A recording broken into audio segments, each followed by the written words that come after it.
Contraseña, ciencia, tecnología, sociedad.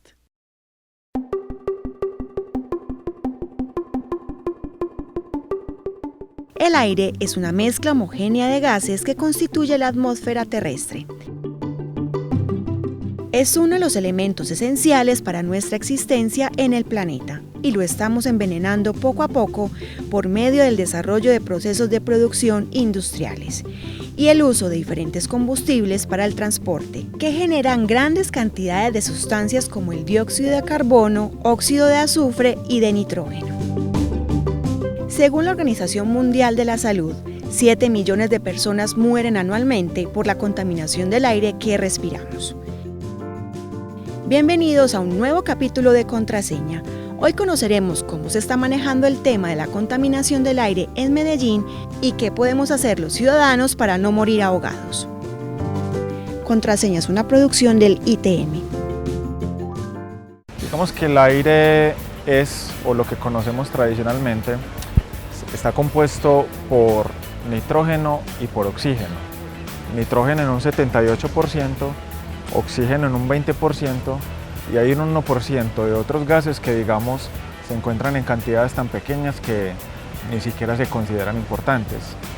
Porque es vital conocer la composición del aire. Precisamente cuando existe la presencia de otros agentes externos, como los gases o el material particulado que pueda causar efectos en la salud, de alguna forma modifican la composición del aire y se presentan los fenómenos de contaminación atmosférica.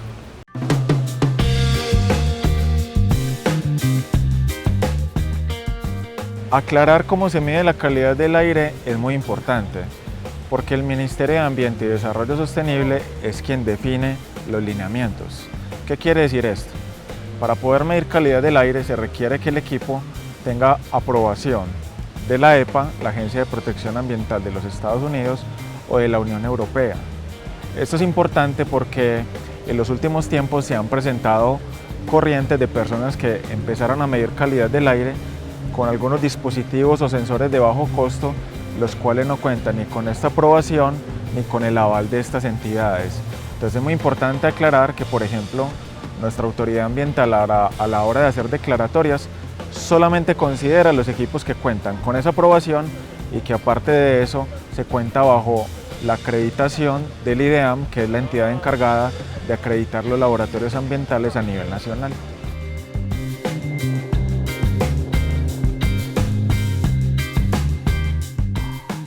Bueno, nosotros pues de tiempo atrás venimos trabajando en todo el fortalecimiento del sistema de monitoreo de calidad del aire. Empezamos en el año 2001, en el año 2007 empezamos a hacer mediciones concretas de PM2.5 luego de la primera firma del Pacto por la Calidad del Aire.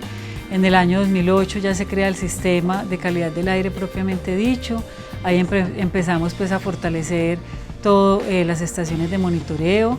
Es así como ahora pues también tenemos, tenemos radares, tenemos equipos de monitoreo de altísima tecnología, escáner LiDAR, etcétera, que nos administra el CIATA, precisamente para poder tener una claridad, un conocimiento científico y tecnológico que permita apuntar a la toma de decisiones. Las principales fuentes de contaminación atmosférica que tenemos en una región como la nuestra, pues de acuerdo a nuestro inventario de emisiones que lo realizamos con el apoyo de la Universidad Pontificia Bolivariana, tenemos entre un 80-82% de responsabilidad del parque automotor. Está totalmente categorizado: camiones, volquetas, buses, autos, motos. cada uno de ellos pues con su porcentaje de aporte a esta contaminación, y obviamente la edad vehicular tiene mucho que ver en la problemática. Mayor obsolescencia de los vehículos, pues muy seguramente vamos a tener mayor grado de contaminación, y entre un 18 y un 20% de las responsabilidades de las industrias, o lo que llamamos las fuentes fijas. Por eso también hay que hacer toda una tarea de control de las emisiones en estas industrias.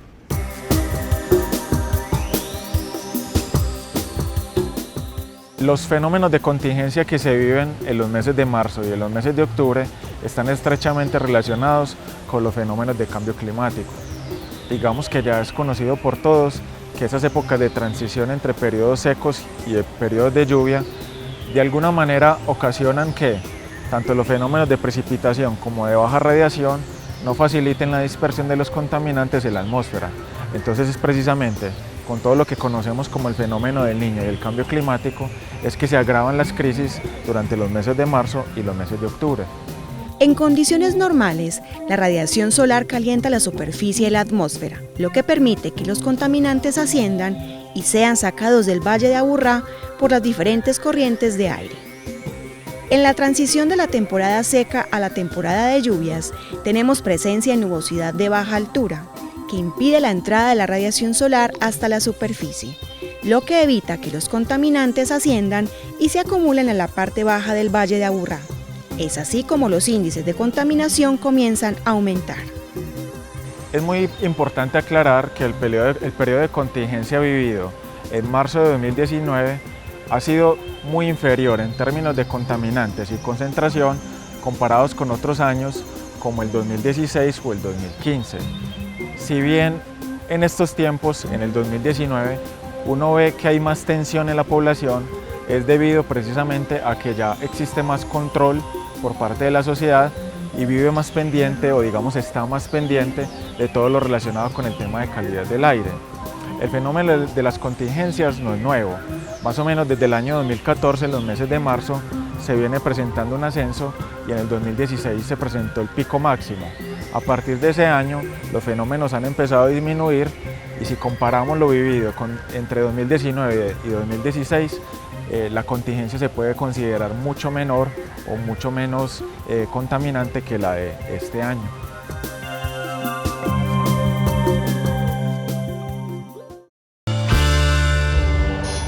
Contraseña: Ciencia, Tecnología, Sociedad.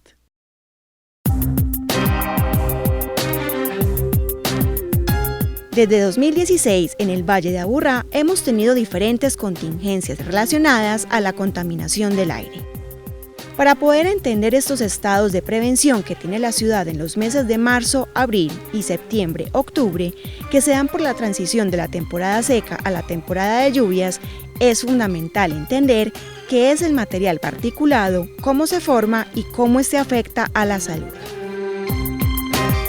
Cuando hablamos de partículas o material particulado, que es el nombre común que se le da a las partículas que están, digamos, flotando en el aire, nosotros estamos hablando específicamente de una mezcla de sustancias que pueden ir desde sulfatos, nitratos, que tienen un tamaño aproximado entre 10 micras y 2.5 micras.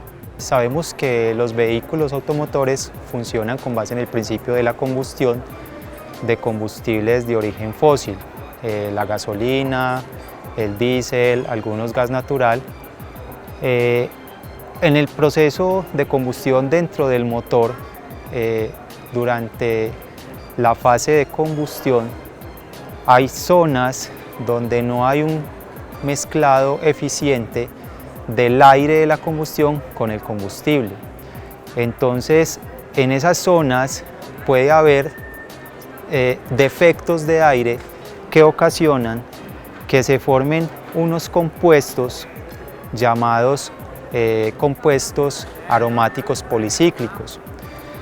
Al mismo tiempo, en algunas zonas del motor pueden haber zonas de baja temperatura que hacen que estos compuestos también se formen. Esos compuestos se van de alguna manera agrupando, creando unas estructuras mayores llamadas los fulerenos. A su vez, estos fulerenos se van agregando unos con otros para formar unas partículas que pueden tener hasta 70, 80 nanómetros de tamaño, pero cada uno de esos núcleos se puede ir combinando con otros hasta formar cadenas ramificadas.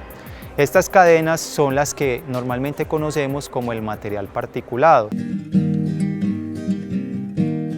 Tenemos como principales componentes de los combustibles el carbono y el hidrógeno. Cuando combinamos estas sustancias con el aire, que a su vez el aire está compuesto de oxígeno y nitrógeno, entonces vamos a tener una combinación de muchas sustancias. Algunos combustibles, por ejemplo, tienen azufre. Ese azufre entonces se libera en forma de óxidos de azufre. Del nitrógeno del aire a alta temperatura y a alta presión en un motor, combinado con el mismo oxígeno del aire, se nos van a formar óxidos de nitrógeno. Dentro del combustible va a haber compuestos aromáticos de carbono e hidrógeno. Entonces todas estas sustancias se van a combinar en distintas estructuras, fulerenos, aromáticos policíclicos, gases condensados sobre las estructuras, y al final entonces lo que vamos a tener es una mezcla de muchos compuestos que están agrupados en este material particulado.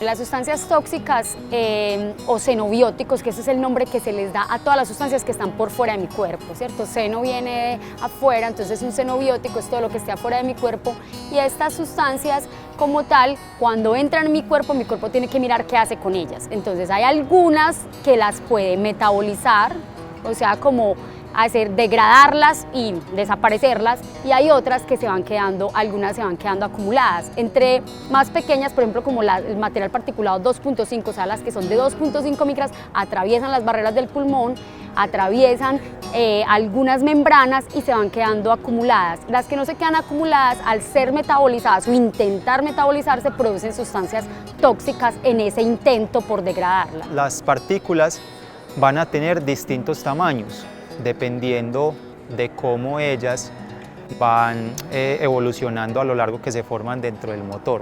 Aparecen mediciones típicas del tamaño como son el PM10 y el PM2.5. Cuando hablamos de PM10 nos estamos refiriendo a partículas que tienen un tamaño menor a 10 micras en una concentración de microgramos por metro cúbico. Y aparece el 2.5, es decir, partículas que tienen un tamaño menor a 2.5 micras. Específicamente las partículas que están en el aire van a ingresar por nuestras vías respiratorias. Nosotros tenemos como unas barreras de defensa que van a ir tapando. Entonces las primeras son las vibrisas nasales, que no permiten el paso de algunas partículas, pero esas partículas tienen que ser superiores a las 30 micras. Si van siendo menores a las 30 micras, entonces se van chocando. Luego aparece el moco es un mecanismo de defensa. Luego va a aparecer algo que se llama el macrófago alveolar, que es como un muñequito de defensa que se come las partículas malas que entran al pulmón. Si todo eso lo va franqueando, la partícula va llegando hasta la profundidad de mi pulmón, y entre más pequeña es más difícil de detener su avance.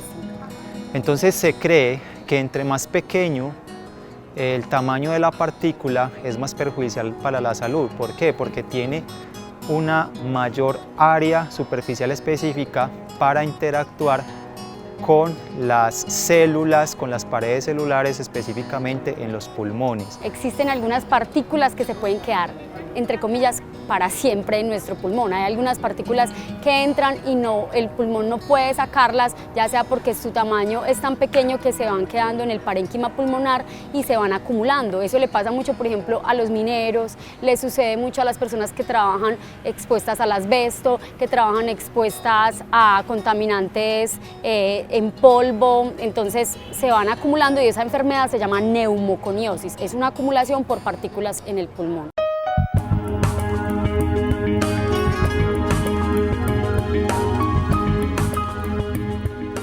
Algunos de los compuestos que transporta el material particulado son carcinogénicos, mutagénicos, o simplemente son, por ejemplo, inhibidores del transporte de oxígeno en la sangre. Entonces, por esta razón se cree que estas partículas tan pequeñas van a afectar notablemente la salud de la comunidad. Nosotros respiramos 16 veces por minuto, eso hace que nosotros estemos expuestos constantemente interaccionando con estas partículas. A largo plazo, ¿qué se ha demostrado? Se dice que el 91% de las muertes prematuras en el mundo, según la OMS, son a causa de la polución o de la contaminación ambiental.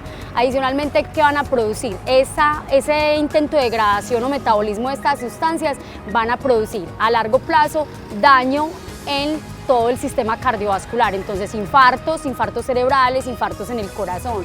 También van a producir cáncer en el pulmón, todos y todas somos vulnerables al material particulado. Se dice que obviamente los ancianos tienen más riesgo de hacer enfermedades pulmonares, tienen muchísimo más riesgo de hacer cáncer, los niños a desarrollar alergias que no tenían, por eso hemos visto el aumento de las alergias, asma, rinitis, hiperreactividad de vías aéreas, pero en general cualquiera de nosotros está expuesto y adicionalmente si seguimos exponiéndonos crónicamente tenemos una probabilidad de vida menor.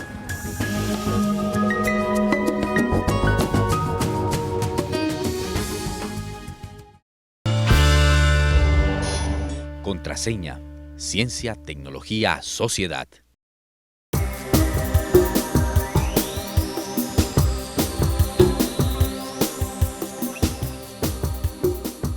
El ITM ha venido participando activamente en diferentes estrategias para desarrollar desde la academia una mayor conciencia con respecto al cuidado del aire y a la reducción de emisiones. Es importante que nosotros como ciudadanos sepamos cómo podemos contribuir a mejorar la calidad del aire que respiramos.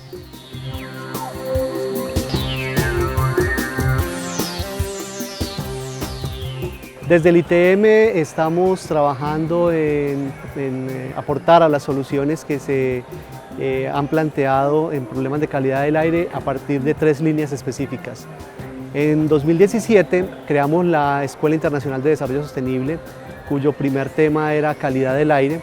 Trajimos a expertos internacionales y nacionales que nos dieron sus conocimientos y nos permitieron empezar a desarrollar proyectos particularmente en ese tema. La segunda acción fue a partir de esa escuela y de la invitación que hizo Área Metropolitana, firmamos el Pacto por la Calidad del Aire, nos comprometimos como institución universitaria a aportar todos nuestros conocimientos académicos en la solución de los problemas que tiene el Plan Integral de Gestión de la Calidad del Aire, el PIGECA, presentado en 2018. Adicionalmente, hacemos parte de la red de calidad del aire, Red Aire, junto con todas las universidades e instituciones que la componen, y desde allí estamos direccionando todo el tema de investigación en calidad del aire para el Valle de Aburrá. Es importante generar conciencia en los jóvenes de que el problema de calidad del aire es real. En este momento lo padecemos, los más afectados, de acuerdo a los estudios que se han adelantado por la Facultad Nacional de Salud Pública y demás, son los menores de 5 años y los mayores de 68 años. Lamentablemente, digamos que no hay una estadística todavía muy cierta, pero es real el caso de contaminación. Y como seres humanos somos muy cómodos, tratamos de que el beneficio en términos de transporte sea para mí, utilizando mi vehículo particular, sea este un carro o una moto, y sin pensar en que ese vehículo está generando contaminación. Más adelante tendremos hijos, estos hijos serán los más susceptibles, o más adelante estaremos en una edad en la cual seremos más susceptibles. Por eso el problema hay que prevenirlo desde ahora, el problema hay que concientizarlo desde ahora, y todos tenemos que intervenir para hacer que la calidad del aire de este municipio y del Valle de Aburrá en general sea óptima, cuidando nuestra propia salud. Obviamente hay retos, hay planes en los cuales proyectan al año 2030 un mejoramiento de la variable de la calidad del aire, pero la población en general debe entender que si no hay un aporte voluntario de manera personalizada, va a ser muy complejo, y todos los marzos de cada año estaremos hablando de la misma situación. Una de las preguntas más complejas que existen hoy en día están relacionadas con el aporte o lo que debe hacer cada ciudadano para aportar al tema de calidad del aire, porque en términos generales es la autoridad ambiental la que toma las medidas y los ciudadanos se deben ajustar a él. Hay un tema relacionado, digamos, con la paciencia y el amor por esta ciudad que está relacionado con el tema del transporte público. Digamos que el transporte público, muchas personas se desencantaron de él y de alguna manera se bajaron del mismo y decidieron hacer otro tipo de actividades relacionadas con el transporte privado para desplazarse ya sea a sus sitios de trabajo o a sus sitios de estudio. Entonces el tema de la paciencia es, digamos, fundamental. Hay que fortalecer el tema del transporte público. Este es un compromiso de las autoridades ambientales y, digamos, de las alcaldías municipales, y aparte de eso creo que también es fundamental fomentar otras formas de trabajo, otras formas, digamos, relacionadas con los horarios, otras formas de desplazamiento, porque, digamos, nuestro tema de calidad del aire está estrechamente relacionado con el tema de transporte y movilidad. Bueno, realmente todos los cambios culturales implican un proceso de transformación que debe ser sostenido en el tiempo. Nosotros hemos logrado ir generando conciencia de manera paulatina, primero reconociendo una problemática que se tiene. Nosotros desde el año 2016 tenemos lo que llamamos los datos abiertos, la Open Data, y es que todos los ciudadanos pueden en nuestras páginas web, en sus aplicativos, en sus equipos móviles, descargar la aplicación del CIATA, de nuestro sistema de alerta temprana, o en la página del área metropolitana, ver en tiempo real cómo es el comportamiento de las estaciones. Esto antes no se tenía, pero para todos es difícil entender la problemática, qué es eso del PM2.5, qué es eso del PM10, qué es el ozono, que hay contaminantes criterio, que hay un contaminante que sale directamente del exhausto de los vehículos, pero que hay otro que se forma en la atmósfera que se llama el PM2.5 secundario. O sea, estas cosas no son fáciles de entender y al menos vamos logrando paulatinamente con nuestras estrategias, como la estrategia móvil que tenemos con el Parque Explora, como la campaña de Cuando Inspiras, Respiras un Mejor Aire que llevamos a los centros comerciales y a las instituciones educativas, que se vaya entendiendo la problemática y sobre todo que todos entendamos que es un asunto de corresponsabilidad, de cambiar hábitos, de buscar alternativas de movilidad sostenible. Estos cambios, como decíamos al inicio, no son sencillos. Todos los cambios culturales son complejos porque implican transformaciones, crear nuevos hábitos, pero precisamente por eso hay que trabajar en el contar, en el insistir, en el informar, en el formar públicos, porque ahí es donde está, digamos, la clave del éxito para lograr esas transformaciones ciudadanas. Esto ha sido todo por hoy en Contraseña. Los invitamos a que nos sigan en nuestro fanpage de Facebook. Allí pueden dejarnos sus sugerencias y comentarios y encontrar nuestros capítulos anteriores. Hasta pronto. Alcaldía de Medellín, cuenta con vos.